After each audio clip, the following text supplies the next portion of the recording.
Marriott Bonvoy is the official hotel partner of US Soccer. Join Marriott Bonvoy today to get closer to the game with exclusive perks, unforgettable experiences, and benefits that go beyond the pitch. Spring Hill Suites, part of Marriott Bonvoy, offers complimentary hot breakfast and spacious all-suite accommodations, perfect for the whole team, with room for up to 6 guests. Make your next getaway a win. Learn more at springhillsuites.marriott.com.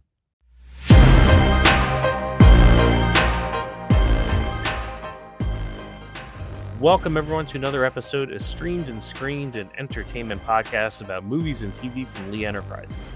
I'm Terry Lipshetz, managing editor of the National Newsroom at Lee and co-host of the program of Bruce Miller, a longtime entertainment reporter.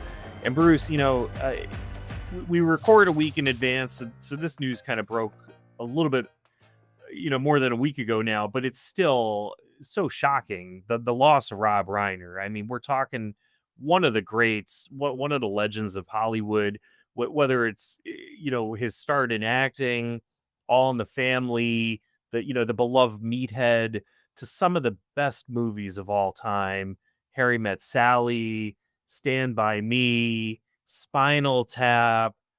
It's just shocking. Yeah. And, the circumstances around it it's so sad.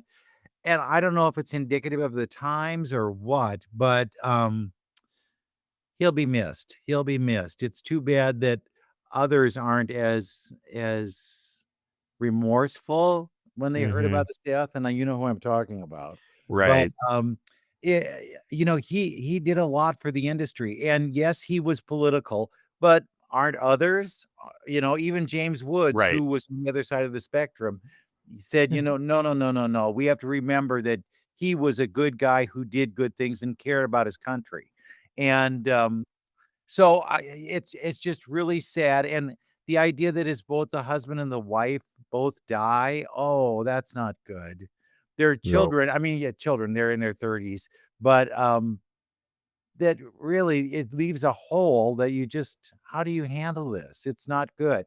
But Right. he left a legacy in film that is incredible. Go have a Rob Reiner film festival and watch some of those films. He had a really good touch that was tender and evocative and heartwarming in some cases, and then kind of very strident and mean in others.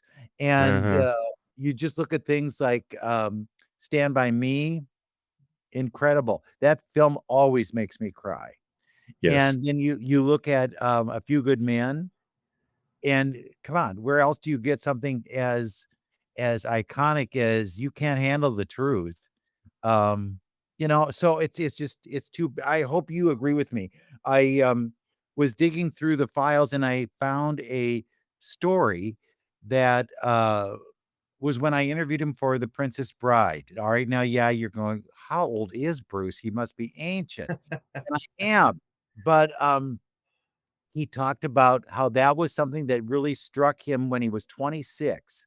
And he said, this really speaks to me. I want to make this as a movie. And he worked very hard to get the rights to it. He said at the time, they wanted it to be a big George Lucas kind of blockbuster. And they wanted all the special effects and all that. And he didn't want to do that. In fact, he said, what we kind of did was real hokey and kind of simple. And,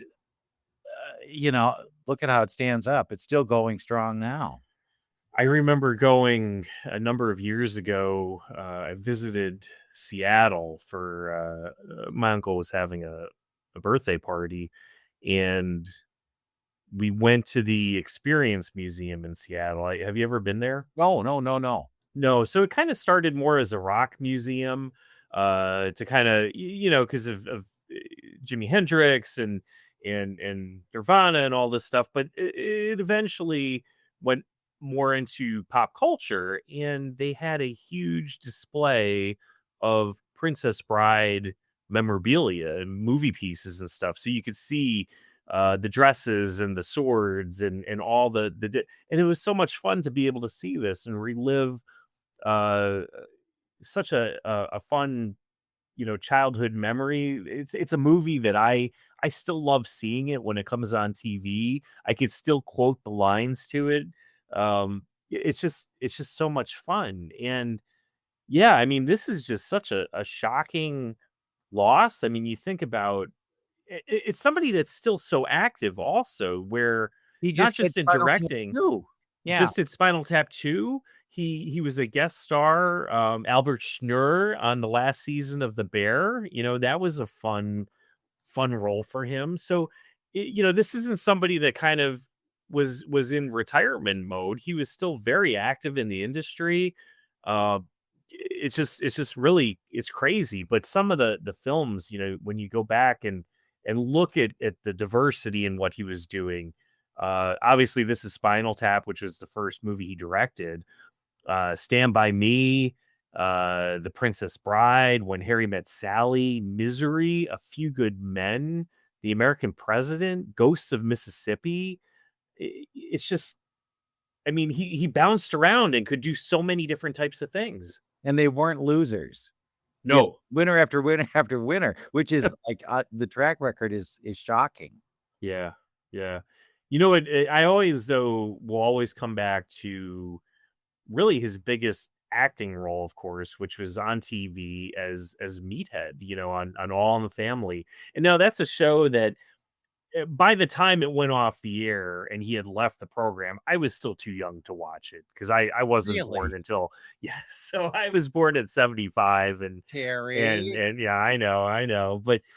But that's a show that went into heavy syndication. And I used to get home from work when I was a young sports reporter and a young sports copy editor, and I'd get home at midnight and I'd flip on whatever TV Land or whatever channel it was on, and I'd watch like 3 or 4 episodes of All in the Family, and it was always so much fun. The episode that always sticks with me too is this crazy one, and and I could always, it resonated with me, right? It was the one where I think his favorite soda was RC Cola, right? Royal Crown Cola. I don't know if you remember this, but he did a taste test on the air where it was a blind taste test between Royal Crown Cola, Coca-Cola, and Pepsi. And they're like, you can't do it. You can't tell the difference. And they set him up and he took a drink of each one and he made that little swig. And, and it was a fun little scene. And he just named him off. He's like, Pepsi, Coke, Royal Crown Cola. And then, the audience explodes into approval. And it's just kind of one of those funny moments that always sticks with me, early on. So it's just with All in the Family, they weren't afraid to tackle issues that I think people are today. I think shows would not at all go near that. And the idea that there was some kind of a struggle between the father and the son-in-law. If they do have something, it's just a quick toss off now. It isn't this kind of constant, like, what are you doing in my house? Kind of struggle. And I loved seeing that. I let's just say I was close to that age. And so I marveled at what television got by with in the days of All in the Family and Maude, the Jeffersons, all those Norman Lear shows that took a chance. And even a Mary Tyler Moore show took a chance too. But we will miss that. We will miss people like Rob Reiner who remembered what it took to get those things on the air and who try to make something better in the entertainment industry. And I don't know that all are out for that. I don't think that all are looking for a way for us to rethink maybe our stance on a lot of things. But yeah, it's too bad.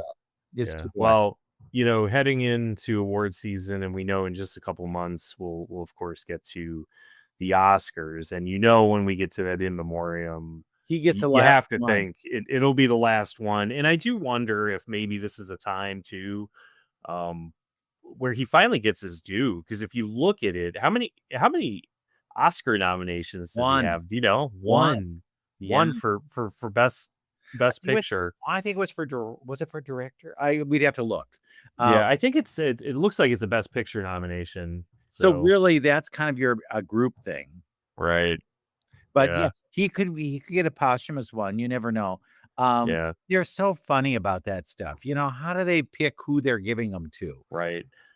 It's So one of those funny things where in retrospect, like at the time, it probably made sense. Like, he's probably not worthy of it. But when you look at it, when you look at a career in a whole, you start to say, like, how did Rob Reiner never get nominated for an right. Oscar, right? Or win, or get nominated more. Yeah, it's just that single best picture because he was a producer as well as a director on A Few Good Men. So yeah, just a really tragic story, situation. And if there's anything I think we can do to honor his legacy, and this is a perfect time to do it, is if you're off, go ahead and pop in a DVD, some streaming, whatever, and check out some Rob Reiner films this holiday season. I suspect TCM would be doing a Yeah. night of movies if he is. And yeah, and you'll see how good he is. I think Mhm. it's a good reminder that we Right. need to look at those things. Right. Well, on that note, and the holidays and things to watch, you did have a couple interviews because there is a big movie coming out for the Christmas. Oh, I it think it is is released on Christmas Day, right? it is so good, it's a present. Can I just tell you, it's a present. It's called Song Sung Blue, and it's not the Neil Diamond story at all. So don't get that in your mind. It's not about Neil Diamond. It's about a Neil Diamond interpreter played by Hugh Jackman, um, who like worked the fair circuit. You know how you'd see those acts that you didn't have to pay for to get to see in the grandstand? This Right. is like one that's kind of around in the midway, and he does his thing. Well, he plays a Neil Diamond interpreter. He falls in love with a woman who's a Patsy Cline interpreter, and they decide they're going to do an act together. Thunder and Lightning, or Lightning and Thunder. I'm not sure who gets top billing, but they do this kind of tribute show, and it gets a lot of attention. The movie itself is based on a documentary about the real people, Right. Claire and Mike, and, I find it was just smart. Kate Hudson plays Claire, and she's just wonderful. She sings like a dream, and you think, "Let's have more of this." Well, I got a chance to talk to Hugh and Kate, and here's a little bit about Song Sung Blue. Marriott Bonvoy is the official hotel partner of US Soccer. Join Marriott Bonvoy today to get closer to the game with exclusive perks, unforgettable experiences, and benefits that go beyond the pitch. Spring Hill Suites, part of Marriott Bonvoy, offers complimentary hot breakfast and spacious all-suite accommodations, perfect for the whole team, with room for up to 6 guests. Make your next getaway a win. Learn more at springhillsuites.marriott.com. If you're the purchasing manager at a manufacturing plant, you know having a trusted partner makes all the difference.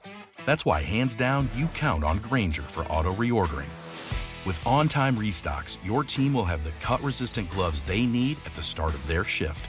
And you can end your day knowing they've got safety well in hand. Call 1-800-GRAINGER, click Grainger.com, or just stop by. Grainger, for the ones who get it done.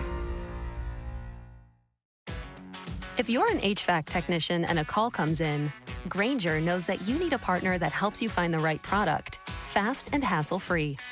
And you know that when the first problem of the day is a clanking blower motor, there's no need to break a sweat. With Grainger's easy-to-use website and product details, you're confident you'll soon have everything humming right along. Call 1-800-GRAINGER, click Grainger.com, or just stop by. Grainger, for the ones who get it done. Sure, it's Bruce Miller, it's the Sioux City Journal, and is it easier to play somebody who's famous, or is it easier to play somebody who's playing somebody who's famous? Oy. Both have their challenges. Yeah, I think that doing the double is probably harder, playing someone who's then playing someone. But you don't have that constant thing of everyone going, yeah, nah, that wasn't him. Yeah, yeah. Like, I would think that when you're playing someone who's very well known, you risk the risk is that it becomes sort of more of a mimic, like than Yeah. something that feels super honest. Do they want touchstones? Are there things they're looking for where people say, "Oh, he's got to do that," or "He has to be like that"? When you did Peter Allen, I'm sure they were looking for certain kind of elements of that. Yeah, but in a way, even then, it's the essence. So for Peter, it's that crazy, uh, anything could happen, joy of entertaining live. And same for Mike. I think the touchstone for both of us with the family were on set. And so when the family were like, this is the essence of the character, that's the thing you want. But When you see that lifestyle where they're, scrambling to get work, do you say, "Thank God I didn't have that in my life," or? no, Well, think, thank God we're telling stories of people who are holding on to their dreams, who are still struggling. When you see them in the documentary turning on the gas stove and you realize it's not for cooking, but it's for heat in the house, you just go, but God bless them. And they're still holding on to wanting to it's a entertain people. dream. Yeah. Well, what did the family say about the film? Oh, they're so happy. They're thrilled. We were with them last night, and Claire is just over the moon, and I feel like they feel, and I think, but they've said that they feel like we really took care of their life story, and that's a really nice thing to hear from them. Yeah. I think they're moved. They're very moved by it. Okay, so how did you get the Midwestern accent? Were you watching Fargo on a loop? Yeah. Okay. Oh, no. Well, I mean, there's a bunch of we had the resource of the documentary. So there's a lot of different things. There's the Claire's accent, then Jess Jess. Hugh's dialect coach was amazing. Yeah. So he works with me on every film because I'm an Aussie, but he sort of worked with everyone so that we, in a little way, just to make sure we sounded like we're from the same family. Yeah. You know? Had the same Yeah. quirks. Yeah. Yeah. And then knowing people from Milwaukee, and it just became sort of like a blend for me. Why don't you sing more? Because you're so good, Kate. You've got to do it more. Oh, thanks. I'm trying. I love it so much. Yeah. She just released a Christmas song. I did. Yeah. So there you go. You can look it up There's now. a new one out there. Here it is, right? Exactly.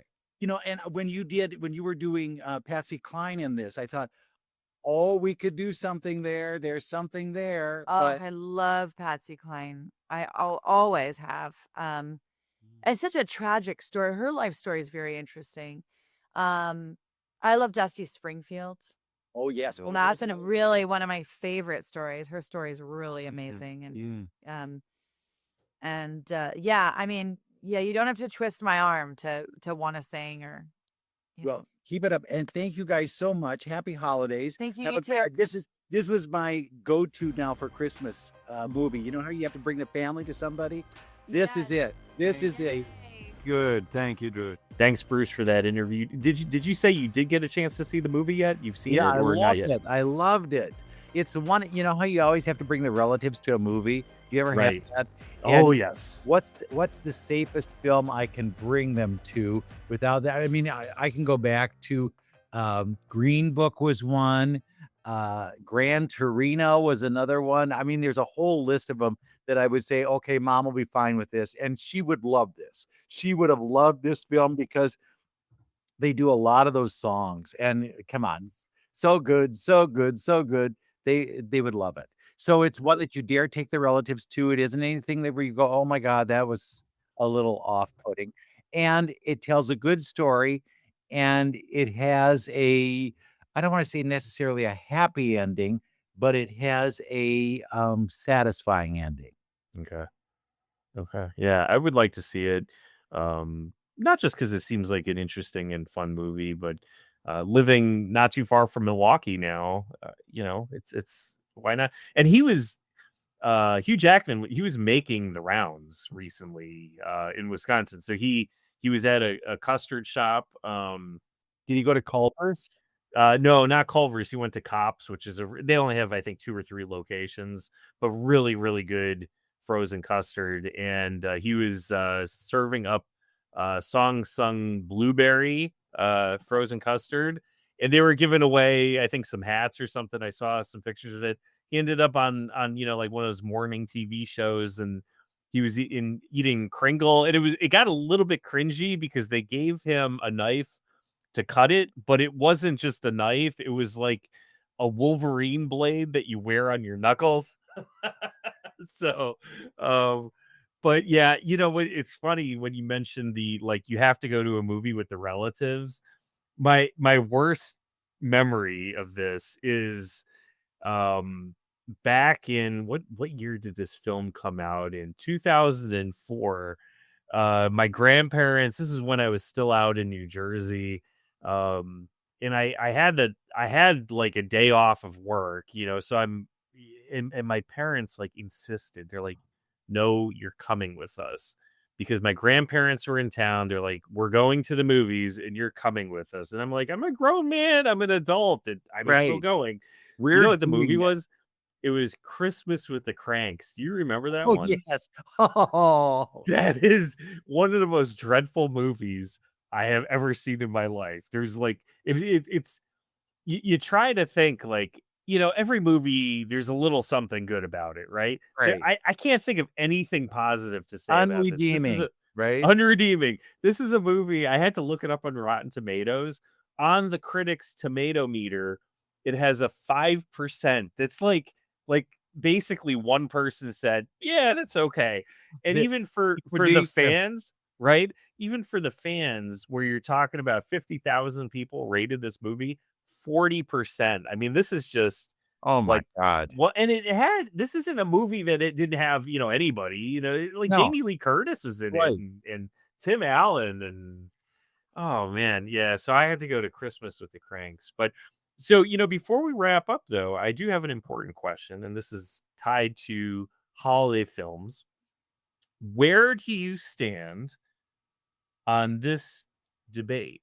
Oh, the Is Die Die Hard. Hard is Yes, Die it Hard a will be a Christmas Christmas movie? film. It happens at Christmas, so yes, it is. I think like my kids are now all of a sudden excited because I talk to them. They're like 14 going on 15, and so at that point, like R-rated is just a matter of 14 going perspective. on 6, Right. 7. Right. Oh, good. Don't even get me started. So I showed at least one of them the trailer to it, and then a few days ago she was like, "Can we watch a Christmas movie?" I'm like, "Sure." Can we watch Die Hard? I'm like, "Yes," but we actually didn't have a chance to watch it. So my plan this Christmas is we are gonna watch Die Hard. We're gonna enjoy it as a family. What We're gonna about Die enjoy Hard the 2? merriment. Die Hard 2 is absolutely a Christmas movie. Wow. It's one of it's not as good as the first, but it's still a You've got to fun do romp. both, though. Come on. Right, of course. I actually went one year. I had a conference for the Online News Association, and it was in Beverly Hills at a hotel Nice. within walking distance of the 20th Century Fox building that they used to film Die Hard. So I went over there. I took pictures of it. You look in the lobby through the windows, and it still kind of looks the same. It is that building. What hotel were you in? I can't remember what it was. Was it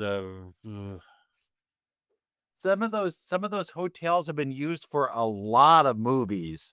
Oh, I've seen it before. It's like I remember even watching something where it was on TV, and it was like taking place in Beverly Hills, and a car went turning down a thing, and I was like, "Hey kids, I stayed at that hotel." So it's definitely you've definitely seen it. I'd have to look it up, but I can't remember offhand. Well, how cool is that? Yeah, yeah. So there you go. So be sure to watch plenty of Christmas movies, which includes, of course, Die Hard, the one of the great Christmas movies of all time. I mean, it's basically if Planes, Trains, and Automobiles is a Thanksgiving movie, and the only Thanksgiving movie that I could really think of, then Die Hard's absolutely a Christmas movie. You only get one Christmas movie to watch. What is it? Only one? Yep. You know what? I mean, obviously, I'm gonna say Die Hard, but in all seriousness, on like a Christmas movie, I always love watching National Lampoon's Christmas Vacation. That's another one, which it's not the greatest movie, but it's just No. one. Like even I would rather watch that than A Christmas Story, and I love A Christmas Story. And we visited Cleveland before my kids were born, and my wife and I we went to the house where they film the exterior shots, and the guy that delivers the leg lamp in the crate was actually like an extra from the neighborhood, and he's there signing autographs. I'm like, dude, I'm not paying $40 for you to sign a photo of yourself, which is what he was basically doing. I mean, I understand it. You're trying to cash in on your 1 minute of fame, but that was one I saw that in the theaters when it came out. I know it bombed at the theaters, but it's an enduring film. I do love it. I don't know, maybe National Lampoon's Christmas 1, A Christmas Story 2. Okay. How about you? Yeah. Christmas Story is my number 1 because I find that when they run it like continuously. Yeah. If I come in late, I can still keep going and I know where I am and then just start the new one. It's like you used to be able to do in the theaters. Yeah. Where you come in late, finish it off, start the new version, you're good. And I know I can recite the lines. That's how much. Oh, yeah. I do like Christmas Vacation, but I remember when it came out, I was disappointed. And I thought, this isn't as good as Vacation. Right. But now it's a classic compared to some of the films we get. Bad Santa is another one I love. I think we feel really good. But snarky things are the things I really like the most. I can't stand It's a Wonderful Life. Don't even ask me about that one. I hate that movie. Yeah. I hate it. I hate it. And we'll see, could we not get another black and white film on the Christmas weekend? They always run that sucker and you go, we don't need that. Give us something else. And people are Grinch crazy this year. There's the Grinch everywhere. You see it with the McDonald's meals. You see it at Walmart using their advertising. You see a lot of products. So I'm wondering if a Grinch movie sequel will be coming out at some point. They say, this is a franchise that has some money in it. Let's do it. And Walton Goggins does a nice job as the Grinch. So maybe it will happen. Yeah. Next week, the best next week of 2025. There you go. So you've got a little watching to do. I'm sorry, but the homework assignment is on. Oh, I'm gonna have to really ramp it into full gear here. All right. Well, I'll do my best to try to watch enough movies so I could at least give you a top 3 of the 3 movies I've watched this year. I'll watch 2 movies this year. That's good, right? Exactly. All right. Well, on that note, of course, have a Merry Christmas. Have a wonderful holiday season. Too. Happy Hanukkah, Kwanzaa, whatever you celebrate. That's why we say holiday season, right? Because there's so many holidays wrapped into this time of year.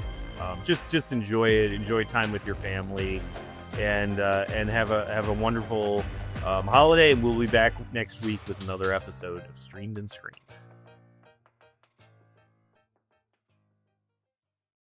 Marriott Bonvoy is the official hotel partner of US Soccer.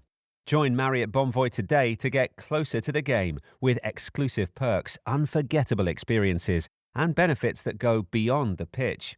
Spring Hill Suites, part of Marriott Bonvoy, offers complimentary hot breakfast and spacious all-suite accommodations, perfect for the whole team, with room for up to 6 guests. Make your next getaway a win. Learn more at springhillsuites.marriott.com. If you're an HVAC technician and a call comes in, Grainger knows that you need a partner that helps you find the right product, fast and hassle-free. And you know that when the first problem of the day is a clanking blower motor, there's no need to break a sweat. With Grainger's easy-to-use website and product details, you're confident you'll soon have everything humming right along. Call 1-800-GRAINGER, click Grainger.com, or just stop by. Grainger, for the ones who get it done.